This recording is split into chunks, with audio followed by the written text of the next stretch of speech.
The moment I saw it happen, I knew it wasn't going to end the way anyone expected. I've been stationed at Meridian Outpost for going on 3 years now. I've seen things, weird things, the kind of things you can't really explain back home when you're on leave and someone asks, "So what's it actually like out there?" You just sort of shrug and say, "Different." Because what else do you say? That you watched a Volkai diplomat accidentally set his own ceremonial robe on fire trying to use a human cigarette lighter? That you once saw a HFY merchant burst into tears at the sight of a golden retriever? No, you just say different and let people fill in the gaps. But what happened on the morning of the 14th? The 14th of what the Galactic Concordat calendar calls the third cooling cycle, though we still write it down as November in our duty logs. That wasn't just different. That was something else entirely. Let me back up. Meridian Outpost sits at the edge of what used to be called the contested fringe. Not contested anymore, technically.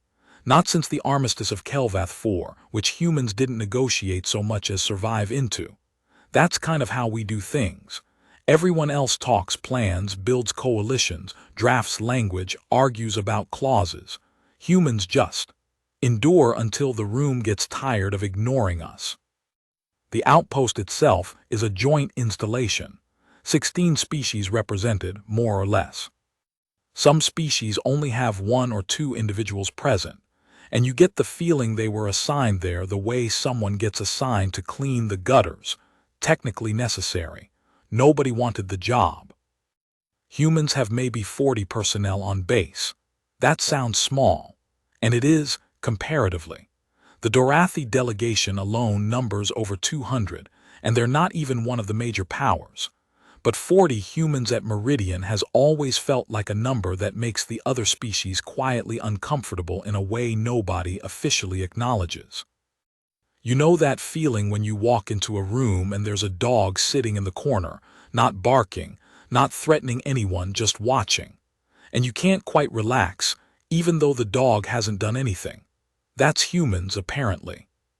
To most of the galaxy, that's us, just sitting in the corner, watching, not threatening anything. Not yet, anyway. I was doing perimeter checks that morning. Standard rotation. I had Corporal Diaz on my left, Specialist Ewan about 20 meters behind me. We weren't expecting anything unusual. The market district of the outpost opens at what translates roughly to 800 station time, and by the time I came around the eastern corridor, it was already humming. Meridian's market district is something else. I know people back home imagine alien markets as these cold, sterile, chrome and glass things. They're not. They're chaotic, loud, colors that don't have names in English. Smells that your brain files under, do not repeat. Vendors from 6 different species yelling in overlapping languages, while the universal translator in your earpiece tries to keep up and mostly fails. And in the middle of it all, people. Just people doing what people do, or whatever the species-specific equivalent is. Bartering, arguing, eating things that look alarming, ignoring their children. That's where I first saw the girl. Her name was Petra Sokolova. She was 19, maybe 20. One of the civilian contractor dependents. Her mother worked in logistics, something with the supply chain for the outpost's medical wing. Petra had come along because she was technically enrolled in the outpost's continuing education program. Though from what I'd seen of her, she spent more time wandering the market district than in any classroom. Not that I blame her. If I were 19 and suddenly living on a joint galactic outpost, I'd also probably skip Concordat governance theory in favor of watching a 4-armed youthic craftsman weave patterns into something that looks like fabric but is actually alive. Petra was small. That's the first thing you notice. Not short exactly, just compact. Built like someone who used to do gymnastics and then quietly stopped but kept the posture. Brown hair she kept in a loose braid that was perpetually coming undone. She had this way of looking at things like she was taking a mental photograph. Still, quiet, slightly tilted head. Most of the aliens on base didn't quite know what to make of her. She wasn't official personnel. She wasn't a child.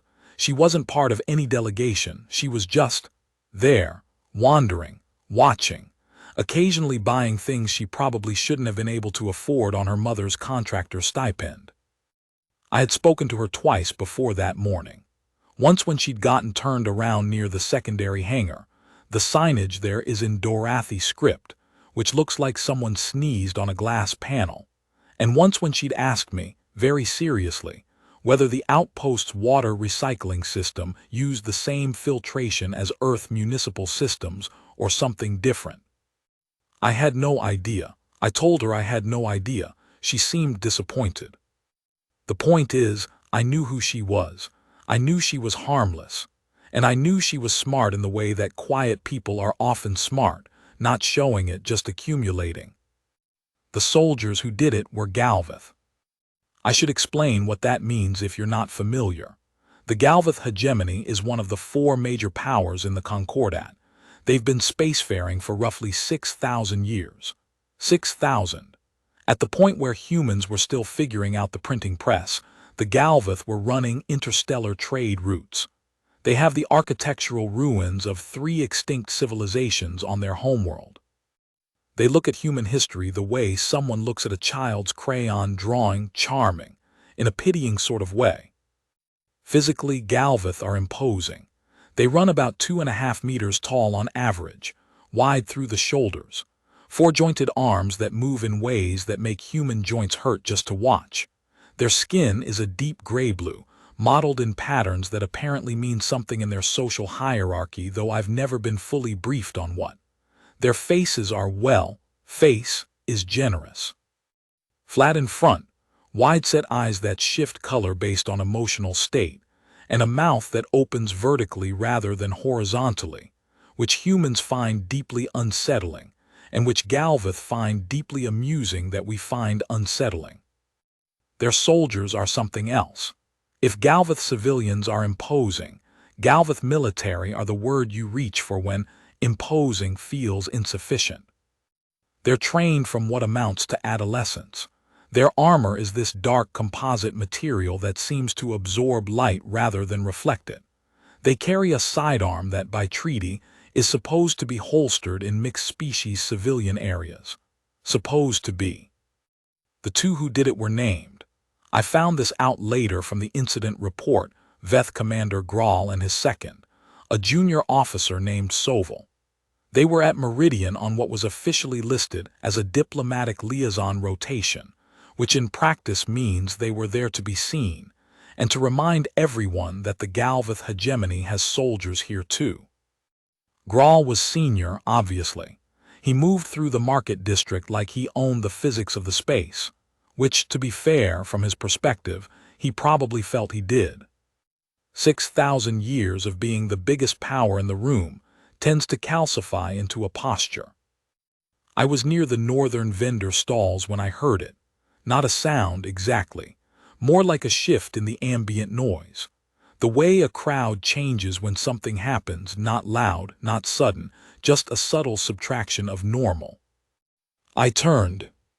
Graal had Petra's braid in his hand. He hadn't grabbed it. That's the thing that took me a second to process. He hadn't grabbed it the way you'd grab something in threat or malice. He'd reached out, almost casually, the way you might reach down to pet something, and he'd taken hold of the end of her braid between 2 of his massive fingers and tugged. Not hard, not violently, just tugged, the way a curious child might pull a string to see what happens. And then he said something. I had my translator in, so I caught it. He turned to Soval and said, in Galvath, and this is as close as the translator can render it, look, like a small animal. They carry their fur in ropes.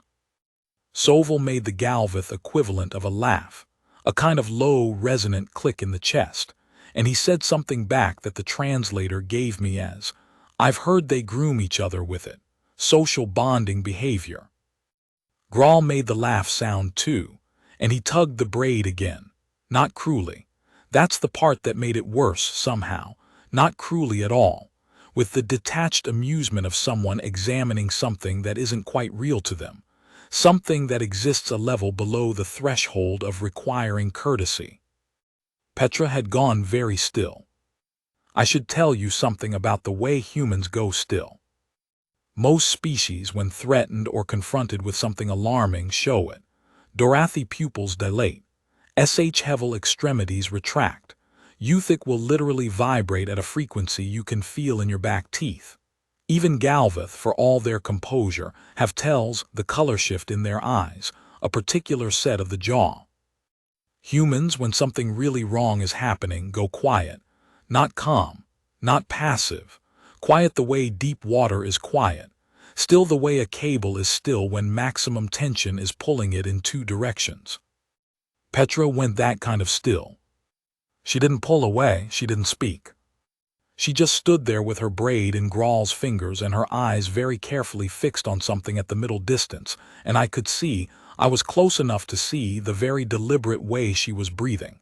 In, out, like she was counting. I started moving toward them. I wasn't running. You don't run in situations like this. Running changes the texture of a moment. Running makes things escalate.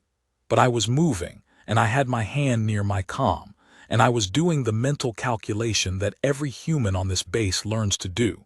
How do I handle this without making it worse, without triggering an incident, without giving the Galvath any reason to make this officially about something other than what it actually is? But I hadn't gotten there yet. And Petra moved first.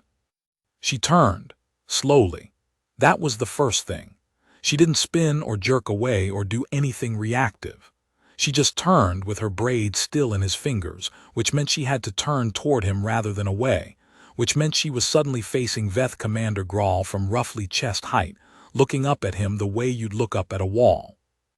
The braid pulled free. He let it go, more out of surprise, I think, than any courtesy. And she looked at him. I've tried to describe that look a dozen times in my head since then. I can't quite get there. It wasn't angry. It wasn't afraid. It wasn't even defiant in the chest-puffed-out way that reads as defiant. It was patient. The way a teacher looks at a student who said something so wrong it would take more time to correct than the class has available. Not mean. Just thoroughly, completely, almost sadly certain. She said, and her voice was level, which is its own kind of remarkable. Do you need something, Commander?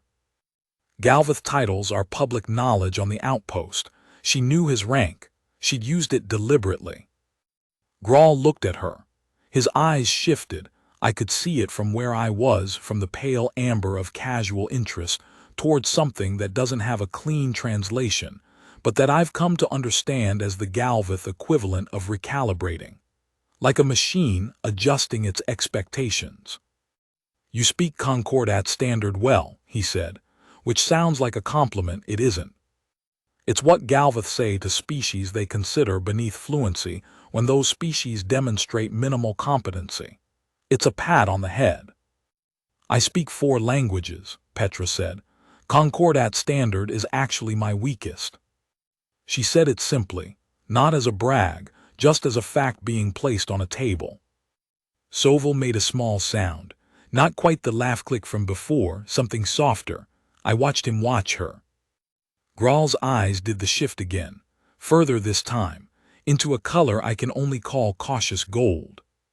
4 languages, he repeated, and there was something in his tone that wasn't mockery anymore but wasn't quite respect yet.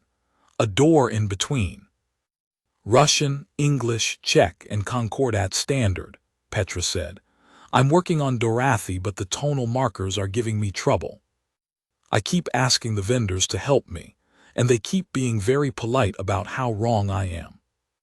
Soval made a sound again, longer this time. I realized with a jolt that he was properly laughing, not the dismissive click from before, actually laughing. Graal looked at his second for a moment, then back at Petra. Why do you learn Dorothy? He asked, and the tone had changed. I'm not sure he noticed it had changed, but it had. It was a genuine question, not rhetoric, not a test. He actually wanted to know. Because they have better jokes, Petra said, Everyone here is too formal. The Dorathi vendors tell jokes while they're selling you things. I want to understand the jokes." There was a silence. Not an uncomfortable silence, a thinking silence. The kind of silence that happens when something lands differently than expected. I'd stopped moving. I was close enough to intervene if I needed to, but I'd stopped, because something was happening that I didn't want to interrupt. The crowd, and there was a crowd, the subtle pressure of it, people who'd noticed and slowed down without quite stopping. The crowd was also very quiet. I became aware of something. A thing I should probably have noticed earlier but hadn't because I was too focused on the potential threat of the situation. Graal's eyes had gone through several color shifts since this started. Dismissive amber, recalibrating cautious, curious gold.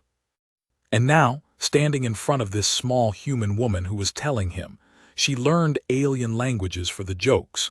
His eyes had gone to something I'd only seen once or twice before in Galveth. A deep muted green. I had to think to remember what that meant. I'd read it in the cultural briefings, somewhere in the dense packet they give you when you first arrive. Green, for Galveth, is complicated. It doesn't mean what it might mean symbolically for humans. It's not about nature or growth or anything like that. For Galveth, deep muted green is what their eyes do when they are looking at something they have decided is worth serious attention.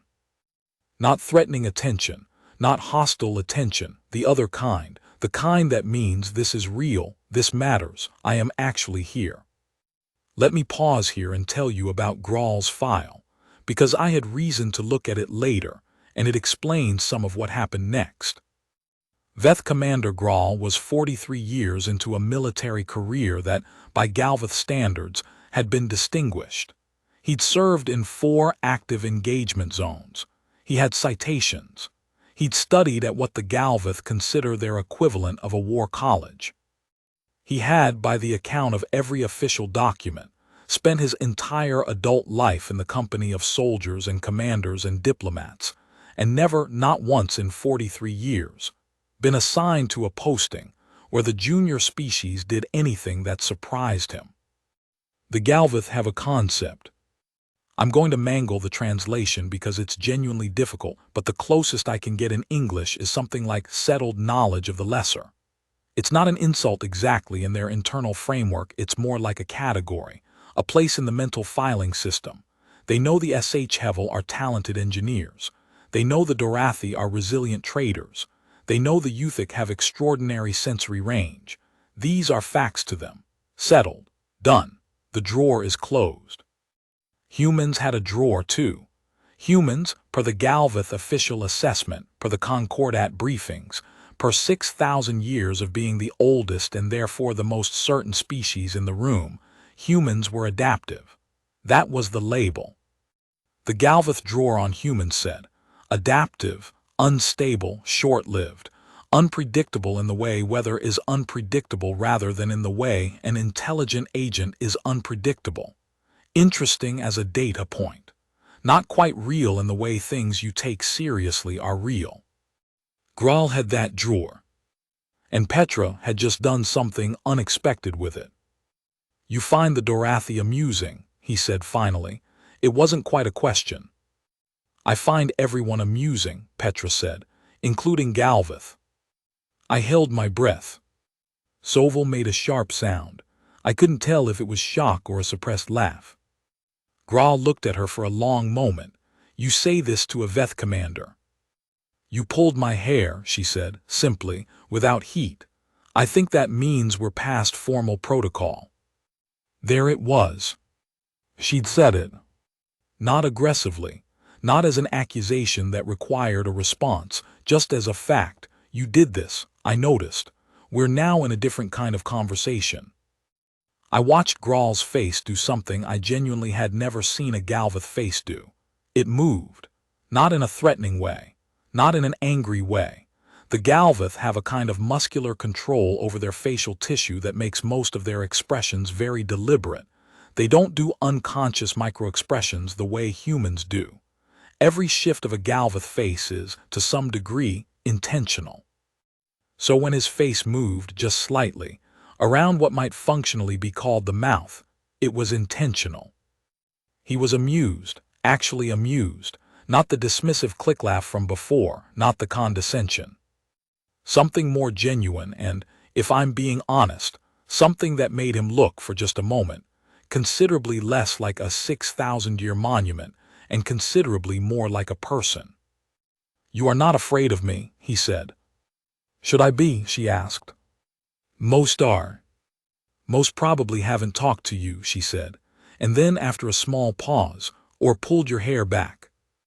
Sovil lost it entirely. The sound he made rattled something in one of the nearby vendor displays. A Yuthic trader 3 stalls down turned around with an expression of pure bewilderment. Even Grawl made the sound. That deep resonant chest click, but different, warmer, less dismissive. The same mechanism producing something entirely different. I had my hand nowhere near my comm anymore.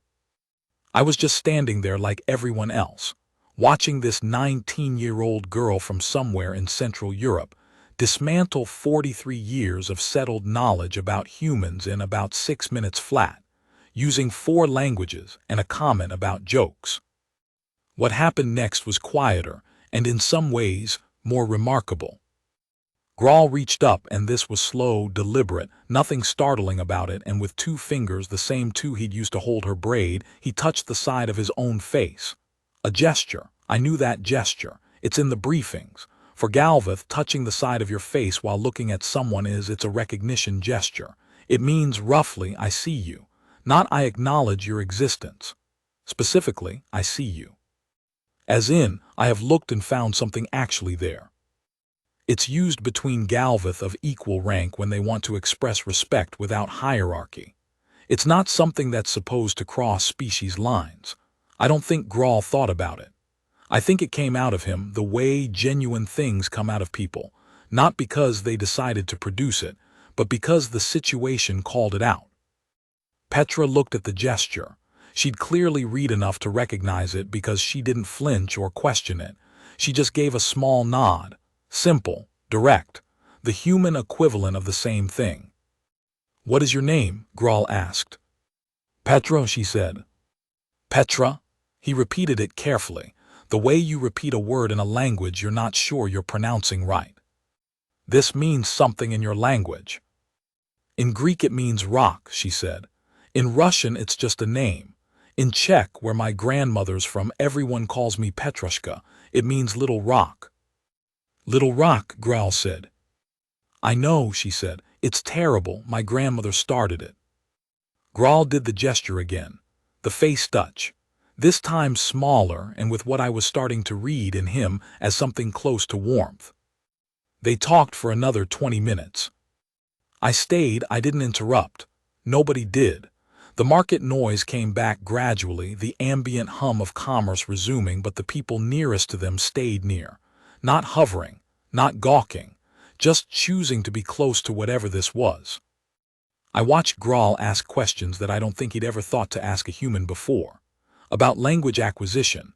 How do humans hold multiple languages in the same mind? Does thinking in one affect thinking in another? About the Dorathi jokes. What made them funny? Was it situational or linguistic or something else? About the outpost. What it was like to be here as a non-military civilian contractor dependent, which is not a category that appears in Galveth's social structure at all. Petra answered everything. Directly, thoughtfully, without performing either deference or defiance. She just talked to him like he was a person she decided was interesting. Which, I was starting to think, was exactly what was happening. At some point, Sovil excused himself to take a calm call, something official, he said, though I noticed he stepped only about 10 meters away and then didn't actually appear to be on a call for most of it. He was watching too. The part that stays with me most, the part I've thought about more than anything else from that morning, came near the end. Grawl had asked her something. About Earth. About what humans miss when they're out here. She'd given him a real answer, not family or food in the generic sense, but something specific. She'd said she missed rain that wasn't recycled. She missed the smell of it, that particular petrichor that the outpost's climate system doesn't replicate because apparently nobody else finds it remarkable and nobody thought to include it. And then she'd turned it around on him, because she was the kind of person who turned things around. She'd asked him what he missed. Galvath commanders don't get asked that, about missing things. They project permanence and certainty. They are the structure other things are measured against. They don't admit to longing. Grawl was quiet for long enough that I thought maybe the conversation had finally hit a wall. But then he said, and I had to listen carefully because the translator hesitated on a few of the words, reaching for approximations. He said that there was a place on his homeworld, near one of the mountain ranges on the southern continent, where in the early morning a particular atmospheric condition created a sound. He used a word the translator kept giving me as resonance, but that I think meant something more specific than that. A particular resonance at a particular time of year in a particular place. He had not heard it in 9 years. Petra listened to all of this very carefully. Then she said, "You should record it when you go back, so you can hear it out here." He looked at her. Recording it would not be the same. "No," she agreed, "but it's better than nothing, and sometimes better than nothing is enough to get through until you can have the real thing." She said this without any particular weight, just practical, a solution offered plainly.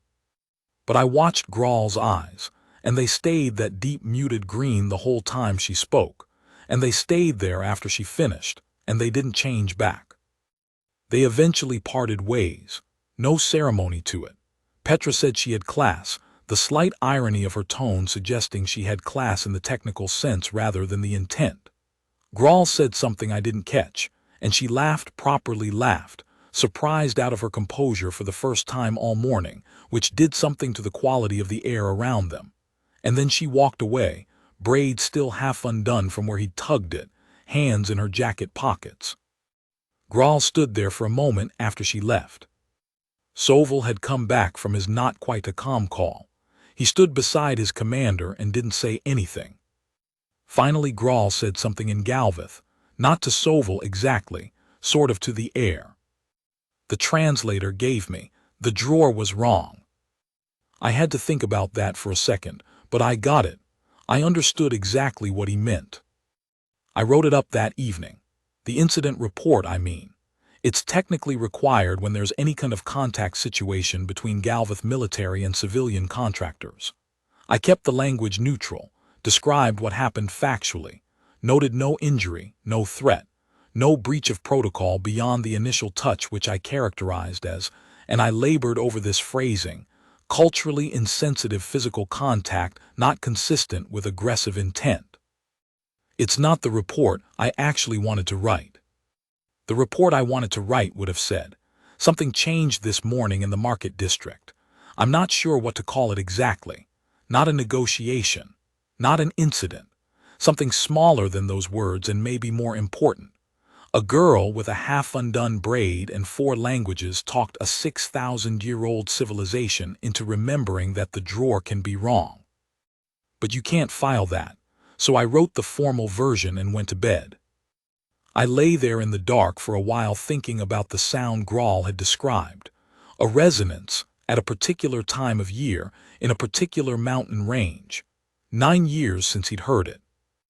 I thought about rain, real rain, the smell of it. I thought about Petra saying, sometimes better than nothing is enough to get through until you can have the real thing. Then I stopped thinking and went asleep. 3 days later, Grawl submitted a formal request to the Meridian Outpost Cultural Exchange Program. He wanted to begin Concordat Standard Language Study. He listed his existing competencies, Galvath High and Low dialects, 2 Dorathi trade dialects, something called Kelvathi Root, and he stated his primary learning goal. The form asked, "Why do you wish to improve your Concordat Standard fluency?" He wrote to understand the jokes. I read that request 3 times sitting at my desk in the perimeter office. Then I put it in the appropriate file, and sat there for another minute just smiling at nothing in particular. Petra didn't know about the request for almost a week. When someone told her, I heard it was Corporal Diaz, who told everyone everything. She apparently went very quiet for a second, and then she said, "Oh, good." And then she went back to whatever she was doing. Which I think is just about the most human response to that situation I can possibly imagine. End of part 1. Part 2. I told myself the story was over. I'd filed the report, watched the request come through, smiled at my desk, moved on. The galaxy keeps moving. The market district keeps humming. Another day at Meridian Outpost. Another piece of the strange, ordinary life you build when you're stationed somewhere the rest of humanity thinks is the edge of everything, but that you've come to think of as just where you live. But Meridian doesn't really let stories finish. I should have known that. It was 11 days after the market incident when the Galvath delegation formally extended their rotation. Standard diplomatic language, extension of liaison period, ongoing cultural exchange activities, logistical note about updating berthing assignments. Nothing unusual in the text. These extensions happen. Politics moves slowly at the Concordat level, and sometimes keeping soldiers somewhere for another month is cheaper than moving them and bringing different ones. But Specialist Ewan, who reads documents the way some people do crosswords, looking for the shape of things rather than just the surface, pointed out to me over coffee that the extension had been submitted by Graal himself, not by the Galvath diplomatic attaché who handles all their logistical paperwork. By Graal in his own name from his own terminal. Commanders don't do their own logistics, Ewan said. No, I agreed. So he wanted this one to be personal. I drank my coffee and didn't say anything because there was nothing useful to say. What was I going to do with that information? Add it to the incident report. Write a follow-up note. Day 11. Commander still thinking about small human girl who talked about jokes. I put it in the back of my head and left it there. The language exchange sessions started the following week. The outpost has a cultural liaison office. Lieutenant Commandant Ashaf Ferris runs it, which tells you something about the respect the Galvath give it, which is to say they almost never use it. But Graal had put in the formal request, and Ferris had, with what I understand was barely contained excitement, matched him with the only person on base she thought could actually keep up with him. Petra didn't volunteer. She was assigned. Or rather, Ferris asked her mother, who asked Petra, who apparently said sure, with the same light carelessness she said most things that later turned out to be significant. The sessions were twice a week. Conference room on the second level of the liaison building, which has actual windows looking out on the docking approach. So you get this backdrop of ships coming and going, while you're sitting there trying to learn to say good morning, in a language that has 11 different words for good, depending on time of day, social standing, and ambient temperature. I know about the sessions because Ferris debrief circulated a summary each week. Standard procedure for any formal interspecies exchange activity. The summaries were professional and appropriately dry. The sessions themselves, from what I heard through less official channels, were anything but. The thing is, the Galvath learning Concordat standard is not a simple task. Concordat standard is a constructed language, designed by a committee of 6 species to be maximally accessible, relatively simple grammar, context-heavy meaning, built-in flexibility for speakers with different mouth structures. Most species pick it up to functional level within a few months. The Galvath have always been slow with it, not because they're unintelligent, obviously not, but because Galvath High language is extraordinarily precise and complex, with grammatical structures that encode information that Standard simply doesn't have space for. Learning Standard for a Galvath involves a kind of deliberate subtraction, agreeing to say less than you mean in exchange for being understood by more people. Graal found this, apparently, deeply uncomfortable.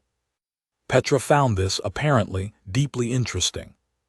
Ferris's first weekly summary noted that the session had deviated from structured learning material, and that discussion of comparative linguistic philosophy occupied approximately 60% of the scheduled time. This is Ferris speak for. They spent most of the session arguing about language theory, which I can absolutely believe. The second summary noted that Graal had made meaningful progress in basic Concordat standard vocabulary, and that cultural exchange component of session was productive. Ferris's prose is careful and neutral, but I've known her for 2 years and I can read between her lines. She was pleased. Whatever was happening in that room, she thought it was going well. I ran into Petra on the Eastern Walkway about 3 weeks in. She had a data pad with her, and she was annotating something, walking and reading at the same time with the particular confidence of someone who has calibrated exactly how much attention walking requires and allocated the rest. "How's the language exchange going?" I asked. She looked up, smiled, which was a different kind of smile than I'd seen from her before, less careful, more reflexive. "He thinks Concordat standard is imprecise to the point of being dishonest," she said. "He spent 40 minutes explaining why the standard word for trust is philosophically inadequate." "Is he wrong?" She considered this. "No," she admitted.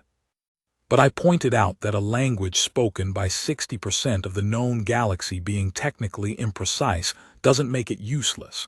He said precision is not about majority vote. She paused. "Then I said democracy is how you make imprecision livable." He thought about that for a really long time. "Who's teaching who here?" I asked. She laughed. That same surprised quality to it, like she didn't always know when she was going to laugh until she was already doing it. "I genuinely don't know anymore," she said. "He's got 3 hours of Concordat standard vocabulary down, but I've got 2 Galvith concepts I need to find standard equivalents for, and I'm fairly sure there aren't any." She said it like this was delightful. Like the untranslatability of Galvith concepts was a gift that had been given to her rather than a problem to solve. I watched her walk away, data pad back up, annotating. The situation shifted, not broke, not changed, just shifted at the end of the 4th week. There'd been an incident, not in the market district this time. Something political, the kind of thing that generates encrypted traffic and closed-door meetings, and everyone in uniform walking a little more deliberately through the corridors. I don't have full clearance on what happened exactly. What filtered down to perimeter level was that there'd been a confrontation at the Concordat review session.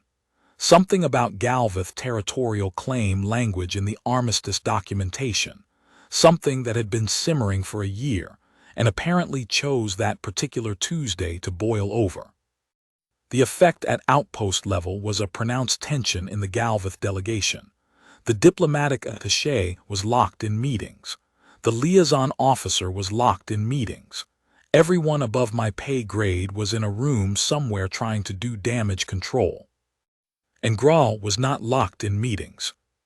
Because whatever had happened was above his level and also beside his point. He was military, not political, and they'd apparently made it very clear that military personnel were to maintain normal activity profiles to avoid escalation. So he was doing normal activity, which, on that Wednesday, meant language exchange session.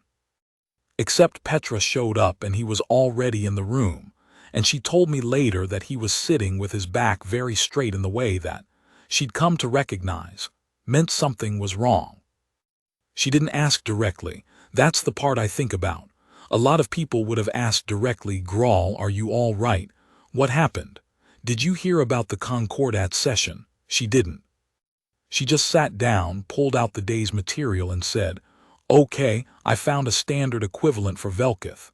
It's not a single word. I had to use 3. He looked at her. "What 3? "Earned weight," she said. "I know it's not perfect, but Velkith is about the specific gravity of a responsibility you chose, right?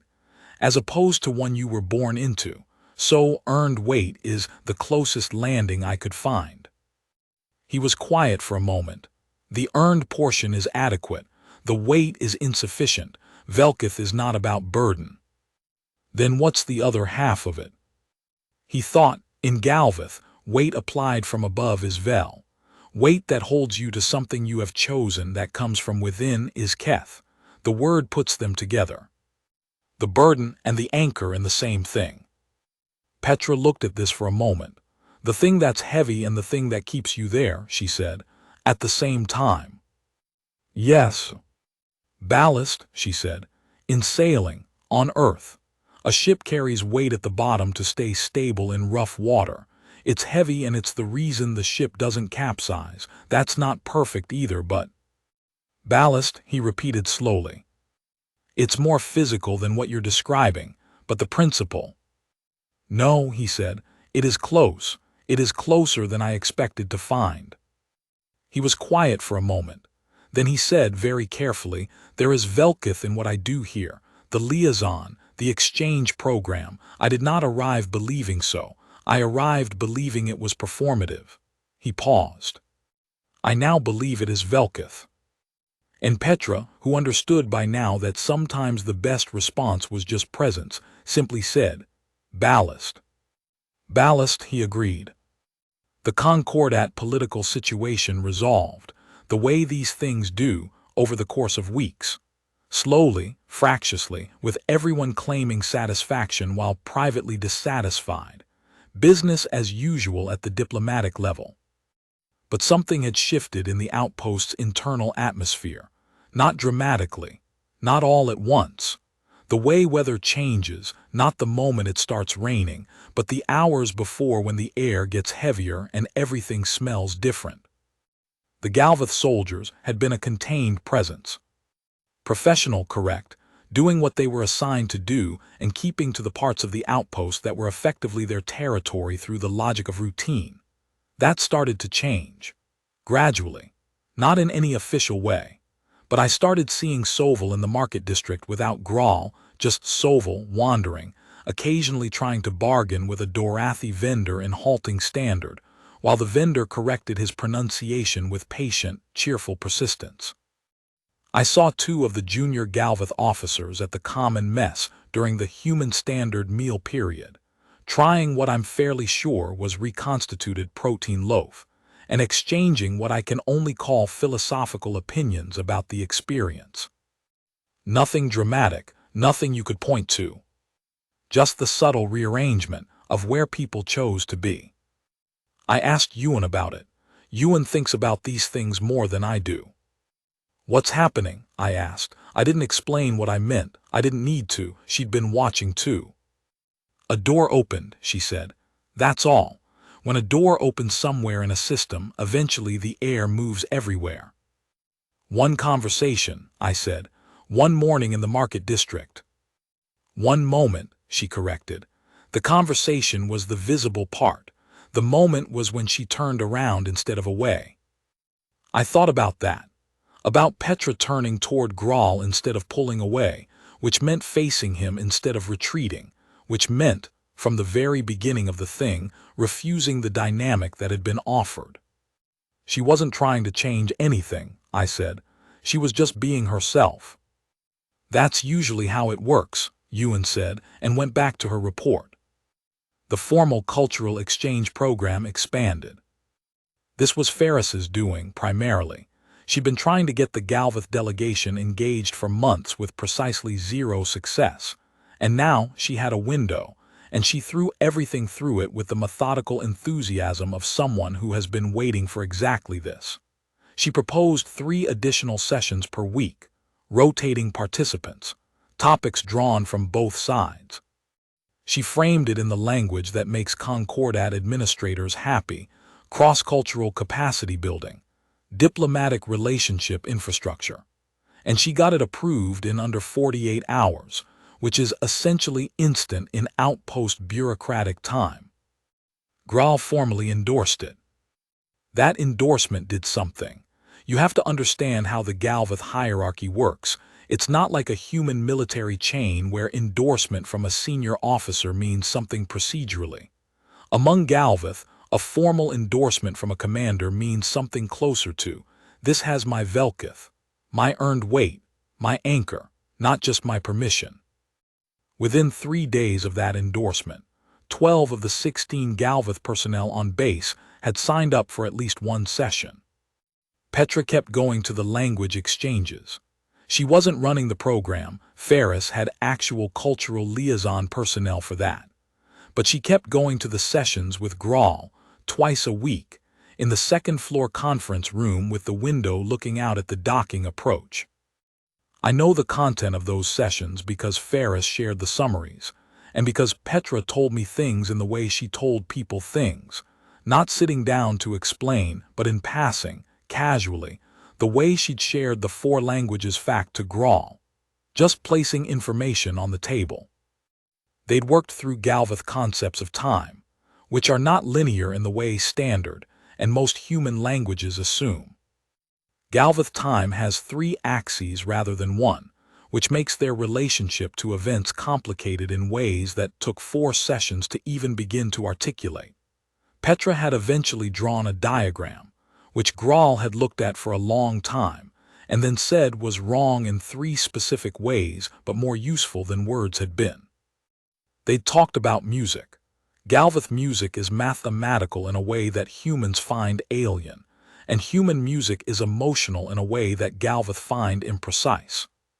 Petra had played him something from her personal files. She wouldn't tell me exactly what. She was vague about it in a way that suggested mild embarrassment. And he had listened with the focused attention he gave everything, and then said it was structured sorrow, which she apparently thought was the most accurate description of that particular piece she'd ever heard. They'd talked about family. This had taken delicacy because Galveth family structures are not analogous to human ones, and the direct translation of human concepts produces misreadings in both directions. But they'd gotten there eventually, in the way you get there through a language you're still building, approximate, imperfect, carrying the weight of what you mean even when the words aren't quite right. The moment that ended the story, that completed it, put the last piece in the structure, came on a morning I almost missed. I was doing a different rotation. West Corridor, 3rd shift. I wasn't anywhere near the liaison building. It was Diaz who told me later at length, with the particular relish of someone who knows they are carrying something good. Grawl had come to Ferris's office, formally, in his full commander's whites, which the Galveth wear for anything they consider official. He had a request. He wanted to make a formal presentation to the outpost's Cultural Advisory Board. The subject was a Galveth concept that he wanted to enter into the official Concordat record as having a standard equivalent. Ferris had, by Diaz's account, kept a very straight face and said, "What concept, Commander?" And Grawl had said, "Velkith." And then he'd said, in Concordat standard, with the careful precision of someone who has learned to value the language's capacity to be understood across 60% of the known galaxy, even if it is technically imprecise. The standard equivalent is ballast. It was identified by Petra Sokolova, civilian, in the 3rd week of formal cultural exchange sessions. I believe the identification was accurate. I would like it recorded. He wanted it recorded, in the official Concordat documentation, a linguistic contribution with her name attached. Ferris had, by Diaz's account, managed to maintain her composure long enough to say she'd file the paperwork. Then she'd apparently had to take a very long drink of water and look out her window for a moment. Petra, when she found out, went quiet the way she went quiet when things landed. Then she said, "He spelled my name right." Diaz had checked. He had, Sokolova, both the O's, the K, the V, all of it. "Good," she said. "He practiced." The Galveth delegation's rotation ended 6 weeks later. Standard orders, standard departure, nothing unusual in the official paperwork. They left on a Wednesday early. The docking window was tight and the Galveth military does not miss docking windows. I was at the perimeter when they went through to the hangar bay. Grawl at the front, Soval just behind him, the others in formation. He stopped when he saw me. Not long, just a pause in the step. He did the face touch. Both hands this time, which I'd had to look up because I hadn't seen it done with both hands before. The briefings told me it means something close to, I am taking this with me. This leaves a mark I carry forward. I didn't have a Galveth gesture that meant the same thing. So I did what humans do, which is the thing that doesn't have a perfect translation in any language, but which every species in the galaxy apparently recognizes anyway. I nodded slowly, deliberately. Yes, I see you. This meant something. Go well. He moved on. Soval was last in the line. He stopped beside me, and he said something in Galveth that the translator gave me as, "She changed the drawer." I said, "I know." He said, "We did not expect that." I said, "Neither did we." He did the one-handed face touch, smaller, the everyday version, and walked on into the hangar. Petra hadn't come to see them off. I'd half expected her to. She wasn't at the hangar, wasn't at the corridor, wasn't in any of the places where people go to watch departures.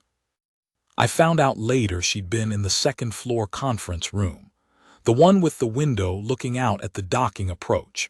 She'd been sitting there with her data pad when the Galveth transport cleared the bay and went to burn. She'd watched it go. She didn't tell anyone what she did after that. She doesn't talk about it. The one time I asked, sideways, not directly, she just said she'd worked on her Dorathi for a while and then gone to get lunch. I believe her. That's a very Petra way to handle things. Watch the thing, feel it, let it settle, go eat lunch. The Concordat formal record, the official documentation of the Velketh/Ballast translation, was published 4 weeks after the delegation left. It's a real document. You can look it up. In the Index of Galveth Standard Conceptual Equivalencies, maintained by the Concordat Linguistic Standards Office, there is now an entry. The entry reads, in relevant part, that the standard equivalent ballast was proposed as an approximate translation of the Galveth concept Velketh, meaning the weight of a chosen responsibility that simultaneously anchors rather than burdens. The translation was identified in cross-cultural exchange sessions at Meridian Outpost. The contributing party is listed as P. Sokolova, civilian, unaffiliated. Unaffiliated. That's what they put when you're not military, not diplomatic, not attached to any formal delegation or institution. Just a person who was there and noticed something. Unaffiliated. I've thought about that word a lot, how much it contains. How 19-year-old civilians from Central Europe who wander alien markets because the Dorathi vendors have better jokes are, technically, unaffiliated with any of the forces that move through this galaxy. Not part of any army, not representing any government, not attached to any agenda. Just there, just present, just turning toward instead of away. 6 months later, the Concordat Linguistic Standards Office received a second submission. This one from a Galveth source. The submission ID listed a Galveth academic institution I didn't recognize, but when I ran it through the base database, it traced back to the war college Grawl had attended 40 years ago. The submission proposed a standard equivalent for a different Galveth concept. One that doesn't have a direct word in English either, so I'll do my best. The Galveth concept is for the experience of being caused to reconsider something you had considered settled. Not just changing your mind, that's a different word. Specifically, the experience of discovering that a thing you had closed and filed away is more alive than you thought. That the drawer, when you open it again, contains something moving. The submitted standard equivalent was Petra. As a verb, to Petra something or someone or an assumption. The submission noted that this was proposed with full awareness that using a proper name as a common concept is irregular in standard linguistic convention, but that no existing standard word captures the specific mechanism, the combination of unexpectedness, humanity, and precision, that the Galveth concept requires. It noted that the name was chosen in acknowledgement of a specific event at Meridian Outpost that the submitting institution considered definitionally illustrative. The Linguistic Standards Office approved it after a 6-week review. I told Petra about it over coffee in the mess. I showed her the document on my data pad, the actual official entry, already in the index alongside Ballast and Velkith and all the rest. She read it twice. Then she put the data pad down and looked at her coffee cup for a while. "He used my name," she said finally. "The institution did. He submitted it. He put my name in it." She was quiet for another moment, because the word would only work if people knew what it meant, and they could only know what it meant if they knew where it came from. She picked up her coffee, looked at it, set it back down. "There's a mountain range," she said, "on the southern continent of the Galvith homeworld. In early morning the atmosphere does something, a particular resonance." "I know," I said. "He told you about it." "He sent me a recording," she said. 6 weeks after they left, it arrived in the standard mail packet. No message, just the file. She looked up. "It's not the same as being there." "But it's better than nothing," I said. "Better than nothing," she agreed, and smiled. That reflexive, surprised-at-itself smile. Sometimes that's enough. I still do perimeter checks. Still walk the eastern corridor in the morning when the market district opens.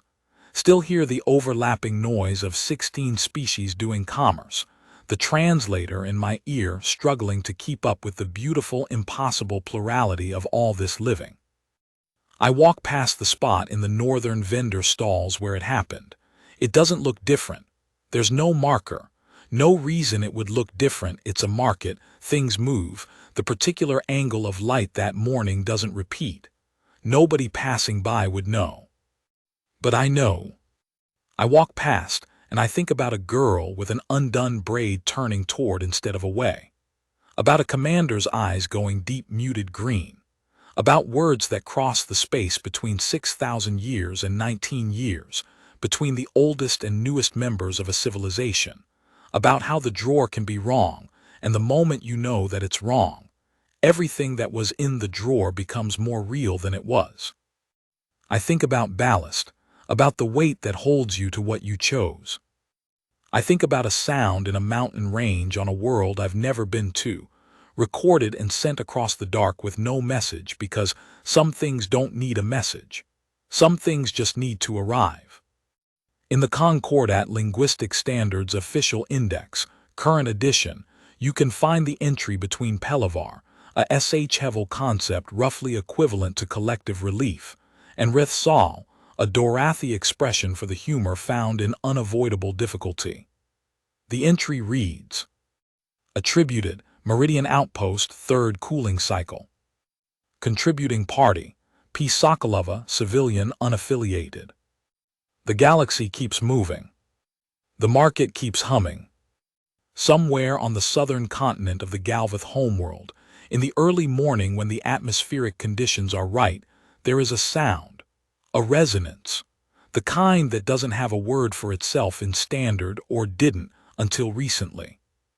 And somewhere at Meridian Outpost, in the second-floor conference room with the window looking out at the docking approach, there is a data pad with a recording on it. It's not the same as being there. But some things carry you until you can have the real thing. That's the weight that anchors. That's the word that was missing. That's what one morning in a market district, one pull of a braid, one girl turning toward instead of away, left in the record of things that happened and mattered. Unaffiliated. Just present. Just human.